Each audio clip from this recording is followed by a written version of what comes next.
All right, let's jump right into today's explainer. We are unpacking 5 absolutely massive updates across India's key development sectors for May 22nd, 2026. Whether we're talking about cutting-edge military tech or, wildly innovative financial instruments, we're really looking at how completely different pieces of a giant national puzzle are fitting together right now. Here's our quick roadmap for today. We'll be looking at indigenous defense, coastal conservation, weather derivatives, pumped storage energy, and Asian productivity. As we hit each of these, keep an eye out for that recurring theme of self-reliance and sustainable management. Starting with Section 1, Indigenous Defense, and specifically, the Surya Astra rocket system. Let's start with a quick test of your memory. The Surya Astra rocket system was just successfully tested at Chandipur. It's a huge leap forward, but do you happen to know which company actually developed it? If you said NIBE Limited, you nailed it. They developed this in collaboration with Elbit Systems.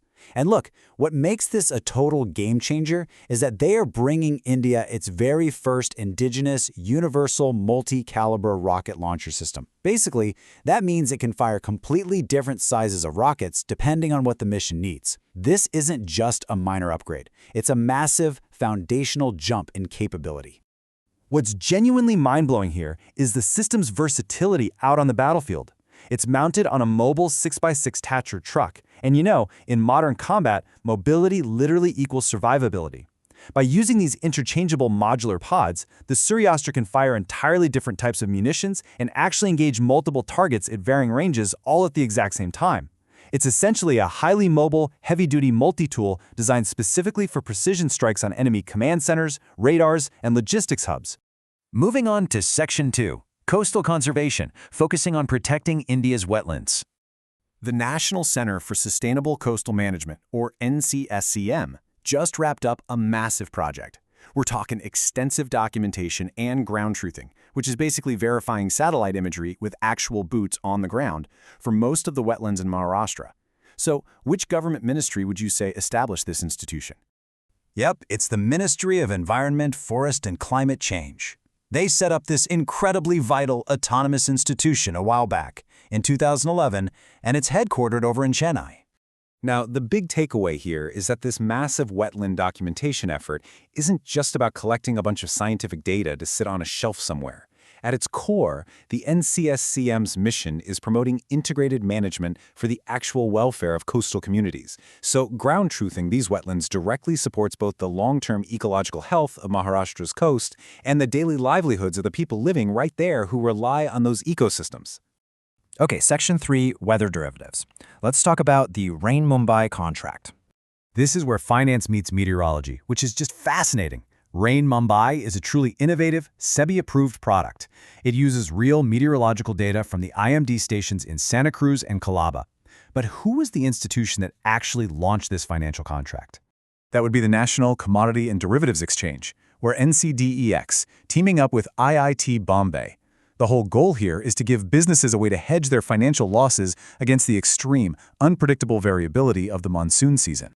This really highlights the massive advantage of Rain Mumbai's data-driven model. Think about traditional insurance, right? You have an assessor come out, physically look at the damage, write up a long report. It slows down your payout immensely. Weather derivatives completely bypass that whole shebang. Because they use actual real-time rainfall data straight from the IMD stations, the contract is settled instantly the second those specific weather conditions are met. Faster payouts mean these businesses can bounce back and adapt way quicker when the weather throws a curveball. Section 4, Pumped Storage Energy, specifically looking at the Velamale hydroelectric project. This energy infrastructure project is making headlines right now because it just received its terms of reference clearance from the Ministry of Environment. Any guesses on which state it's being built in? It is heading to Tamil Nadu, specifically Velimalai, in the Kanyakumari district. What makes this so notable is that it's actually Tamil Nadu's very first pumped storage hydropower project to use a public-private partnership model. It's set up on a build, own, operate, transfer basis. Basically, a private entity builds and runs it first, and then eventually hands the keys over to the state. 1,100 megawatts. That is a staggering amount of capacity. This closed-loop off-river system strictly follows Section 63 of the Electricity Act, and honestly, the best way to think about pump storage is like a giant water battery. When energy demand is low, you use cheap power to pump water uphill. Then when everyone turns their ACs on and demand spikes, you release that water back downhill through turbines to generate electricity. This 1,100 megawatt facility is going to be absolutely crucial for keeping the state's power grid stable and efficient. Finally, Section 5, Asian productivity and fostering international cooperation. Let's look outward for a second. Which country is currently hosting the 68th session of the Asian Productivity Organization, or APO, governing body? The government of India is hosting the 68th session right in New Delhi, which makes total sense, considering India is literally a founding member of the organization. On a local level, India is represented by the National Productivity Council, operating under the Ministry of Commerce and Industry. This event really lays a solid foundation for long-term international cooperation across the entire Asia-Pacific. The APO has actually been around since 1961, headquartered in Tokyo. By bringing everyone together for this session, India is actively pushing forward the APO's core mission, improving productivity and sustainable socioeconomic development across the region.